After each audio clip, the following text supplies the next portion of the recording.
Welcome to Daily Orchids, where I share with you the secrets of caring for and restoring orchids using natural methods, organic fertilizers, to help your plants grow strong, root well, and bloom more beautifully than ever. If you have a rotten orchid like this, don't throw it away.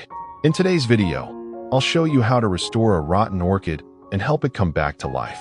This is a common case. The plant is rotten from the base, gradually spreading to the base leaves, mainly due to improper care or the substrate is kept moist for too long. If not handled promptly, the whole plant will be ruined in just a few days. First, I gently remove all the rotten leaves from the base. This is a very important step in the process of saving the orchid. When you gently squeeze the leaves and see that they are soft and watery, that is a clear sign of fungus and bacteria attacking. If not removed early, they will continue to spread to the stem and roots, weakening the plant and making it difficult to recover. Next, I will gently lift the orchid out of the old potting medium to check the condition of the roots. If you look closely, you will see that the orchid's root system has been almost completely damaged. So, I will use a sharp, sterilized pair of scissors to cut off all the rotten roots, hollow cores, or peeled bark. These roots are no longer able to absorb nutrients and are even a breeding ground for fungi and bacteria. If kept, the recovery process will be more difficult. If you are new to the channel, don't forget to click the like and subscribe buttons to support me, and don't miss any useful orchid care tips. I'm happy to accompany you on the journey of nurturing and conquering the beauty of orchid pots.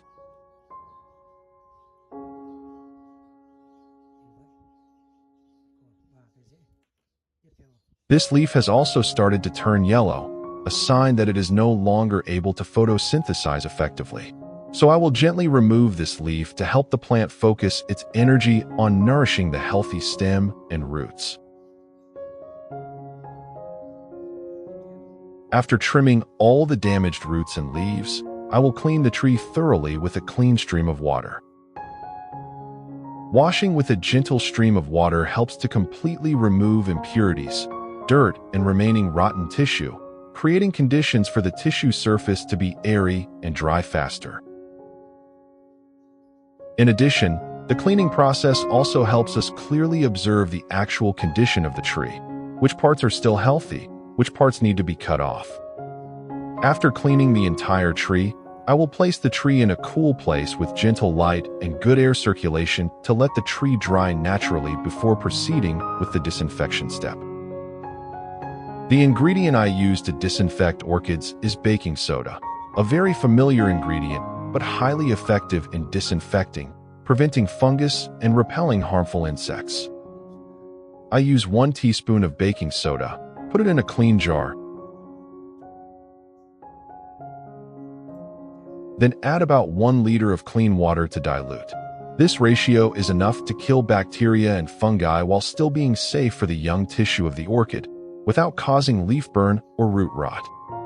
After adding baking soda, I stir well to completely dissolve the powder in the water, creating a clear, light, and easily absorbed solution. Next, I will soak the entire orchid in this baking soda solution for about 30 minutes.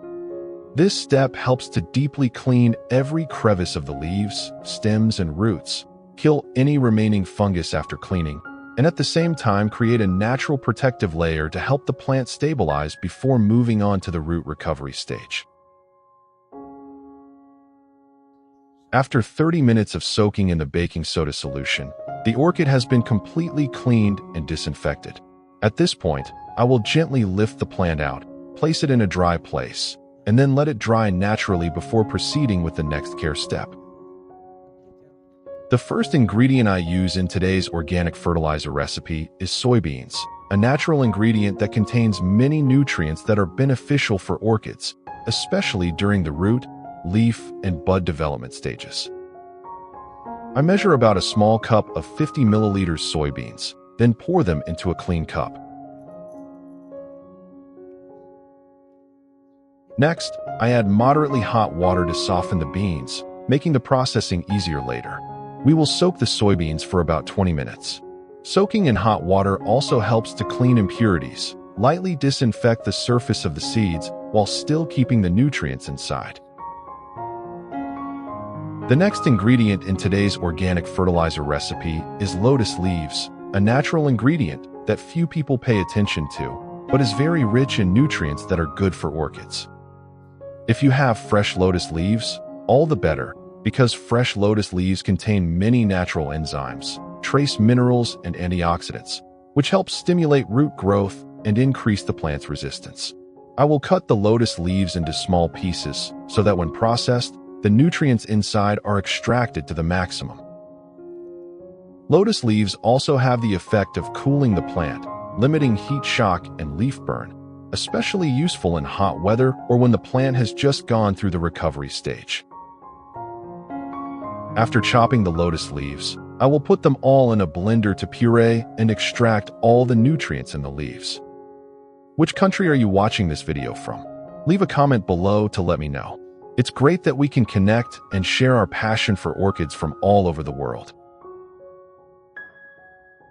After 20 minutes of soaking, the soybeans are soft and completely cleaned. At this point, I will pour the soybeans and water into the blender along with the chopped lotus leaves. Then add about 500 milliliters of clean water to help the blender work more easily, and at the same time dissolve the natural essences in the lotus leaves and soybeans. We will blend the mixture until the solution turns the natural green color of the leaves, slightly cloudy, and has a light aroma. That is a sign that the nutrients have been completely extracted. Next, I will filter out the residue, keeping only the clear solution. This step makes the fertilizer smoother, easier to absorb, and when used, it will limit clogging of the stomata in the leaves or sediment in the roots.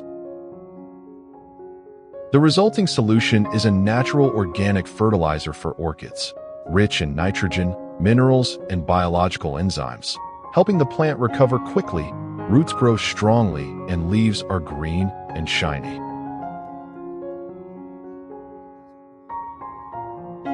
Finally, I added 500 milliliters of clean water to dilute the solution, making it milder, easier for the plant to absorb, and not cause nutritional shock. Then stir well to evenly distribute the nutrients. And here we have a complete organic fertilizer, ready to use for orchids. I use a clean, soft cotton pad soaked in the nutrient solution and wipe it evenly on both sides of the orchid leaves. This action helps remove dust, mold, and bacteria that have accumulated over time, opening the stomata on the leaf surface. At that time, the orchid breathes and photosynthesizes better, helping to increase the ability to absorb nutrients and metabolism. In addition, absorbing nutrients through the leaves helps the plant recover faster than just fertilizing the roots, especially during the stage when the roots have not fully developed. Before replanting the plant in a new substrate, I will use a little pure cinnamon powder to apply evenly on the cuts on the stem and roots of the orchid. Cinnamon powder is a very strong natural antibacterial agent, capable of killing fungi, bacteria, and preventing rot from recurring while being completely safe for the plant. When applied, the powder will adhere tightly to the wound surface, helping to absorb moisture and create a protective film, thereby helping the plant tissue to quickly shrink and restore new tissue. After applying cinnamon powder to the cuts, I will place the orchid in a cool place with gentle light and good air circulation for 1 day to give the plant time to rest before replanting. The remaining baking soda solution can be used to disinfect the pine bark substrate. I pour the baking soda solution so that the water completely covers the pine bark. The ideal soaking time is about 1 day, allowing the solution to penetrate deep into each fiber of the bark, helping to completely remove fungi, bacteria, and small insects remaining in the old substrate. After 1 day, the cuts on the orchid have completely dried and shriveled, This is the best time to replant the plant in a new medium. Waiting enough time helps the plant tissue stabilize, limits fungal infection, and ensures that when replanted, the plant will not be shocked or rot again. At the same time, the pine bark substrate soaked in the baking soda solution has also been completely cleaned. I will lift the pine bark out. At this point, the substrate has reached the ideal state, both sterile and slightly moist, enough to help the orchid roots easily attach and develop. When replanting, we should gently place the plant in the pot. Fix the base so that the roots naturally point downwards. Avoid compacting the substrate to maintain good ventilation and air circulation, a key factor to help the orchid recover strongly. Then I will add a thin layer of moss on top. This moss layer has a very good natural moisture retention effect, helping to maintain a stable humidity around the base and root area, especially important during the stage when the plant is growing young roots. Moss also helps protect the young roots from direct sunlight and small insects. Next, I will use a nutrient solution from soybeans and lotus leaves to lightly water around the roots and the surface of the substrate. The purpose is to provide a natural source of nutrients, rich in plant protein and minerals, helping the orchid to recover quickly after replanting. You should maintain the use of this solution periodically every 2 weeks for best results.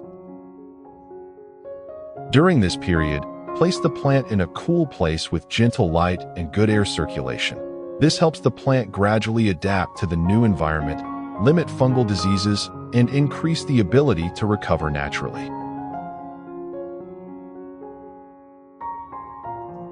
And here is the result after 2 months of persistent care.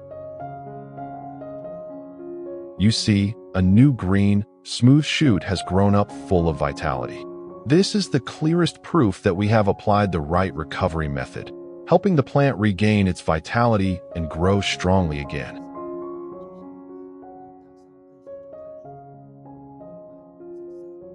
What is even more gratifying is that the young roots have also grown a lot. That is a sign that the plant has truly recovered from the inside. Healthy young roots not only help the plant absorb nutrients and water better, but also lay the foundation for the plant to grow steadily, nourish buds, leaves, and prepare for the upcoming flowering stage. It can be said that each young root is a symbol of rebirth, the result of patience, love, and proper care. Hopefully, this little story will give you more confidence and patience in your journey of caring for your own orchid pots. If you find the video useful, don't forget to like, subscribe to the channel, and turn on the notification bell so that I can continue to share my experiences, tips, and interesting stories about the world of orchids. See you in the next videos.